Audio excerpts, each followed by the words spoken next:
So, mapagpalang umaga sa inyong lahat. Isa na naman panibagong araw, panibagong paglalakbay na naman ng ating buhay. No? Alam ko po marami po sa atin na minsan nanghihina or may mga kahinaan po tayong hindi natin malagpas-lagpasan. No? Pero alam niyo yung pag-aaralan po natin ngayon na magagaling po sa 2 Corinto chapter 12 verse 10. Meron pong paalala na sinabi ang Apostol Pablo. Pero bago po natin puntahan yon, tayo po yung manalangin. Panginoon, salamat po sa umagang ito. Salamat sa inyong kabutihan, sa inyong pagpapala sa aming buhay, Panginoon. Panginoon, maraming salamat dahil alam po namin sa aming kahinaan, kayo po ang aming lakas. Kaya ngayong umaga pong ito, sa aming pag-aaral, buksan po ang aming puso't isipan para may isang buhay po namin ang bawat salita na aming pag-aaralan ngayong umaga. Salamat Panginoon sa pangalan ni Jesus. Amen. Amen. No? Magandang umaga po ulit. No, may tanong po ako. Naranasan niyo na po bang makaramdam ng kahinaan, ng sobrang kahinaan? Yung tipong hindi niyo po kaya. Sa buhay na pagsubok na sa buhay may mga pagsubok tayong nahihirapan na minsan ay nakakapanghina, no? Pero alam niyo ba, ang kahinaan natin ay isang oportunidad para maranasan natin ang tunay na lakas ng Diyos.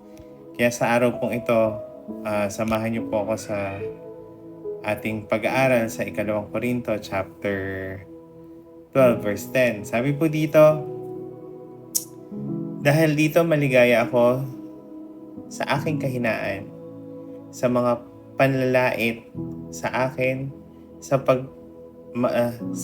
mga pasakit, panguusig at sa mga paghihirap alang-alang kay Kristo, sapagkat kung kailan ako mahina, saka naman siya at saka naman ako pinalalakas ng Diyos. Ulitin ko po, no?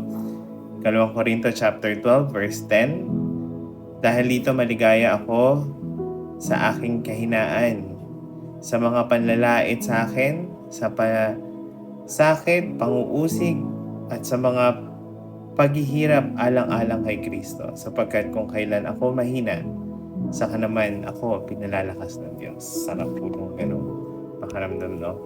Sabi po ni Apostol Pablo sa 2 Corinto na kung kailan po siya mahina, doon po siya pinalalakas ng Panginoon. Kaya ang title po na ating pag-uusapan ngayon ay Lakas sa Aking Kahinaan.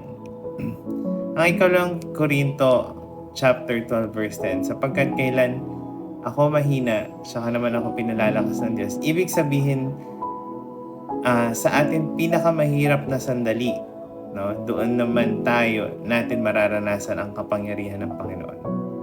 No? Minsan, hinahayaan ng Diyos na dumaan tayo sa kahinaan upang ipakita niya sa atin na hindi tayo nag-iisa sa gitna ng pagsubok. Kapag hindi na natin kaya, doon pumapasok ang Diyos upang bigyan tayo ng lakas. Hindi natin kailangan umasa sa ating sariling kakayanan dahil ang Diyos ang ating tunay na sandigan. Minsan kasi bago tayo sumuko sa isang bagay, yung tipong exhausted na tayo.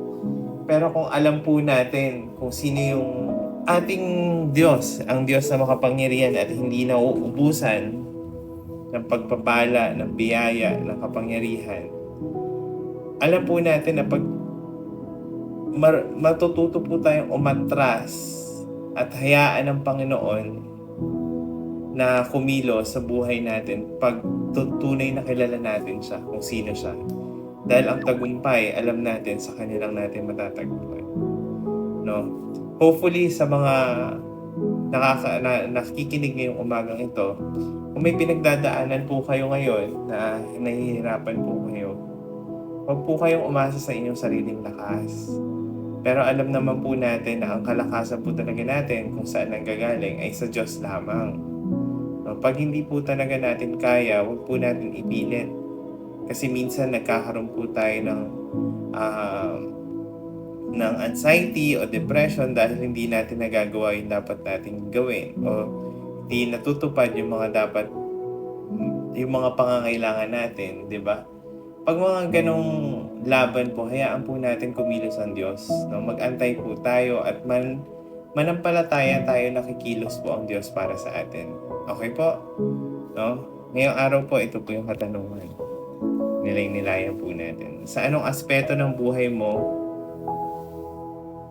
nakakaramdam ka ng kahinaan ngayon? Pangalawa, paano mo nararanasan ang lakas ng Diyos sa kabila ng iyong mga pagsubok? Kayo po makakasagot niyan, 'no? Konklusyon, ang pagiging mahina ay hindi nangangahulugan na tulunan tayo. Sa halip, 'no? Sa halip, ito ay paalala na kailangan natin ang Diyos sa bawat takbang ng ating buhay.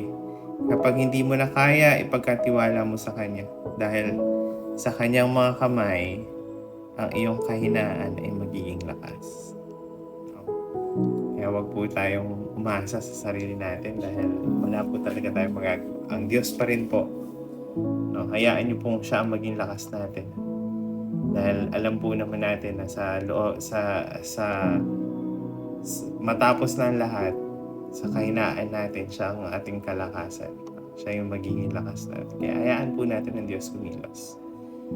Manalangin po tayo. Panginoon, salamat dahil sa aming mga kahinaan, pinalalakas niyo kami. Turuan niyo kaming huwag umasa sa aming sariling kakayanan, kung hindi sa iyong kapangyarihan, Panginoon. Sa bawat pagsubok, ipaalala niyo po sa amin na ikaw ang aming tunay na lakas. Pinupuri kita, pinupuri ka namin, at pinagkakatiwala namin sa inyo ang aming araw ngayon at sa kinabukasan. Sa pangalan ng Panginoong Hesus, Amen and Amen.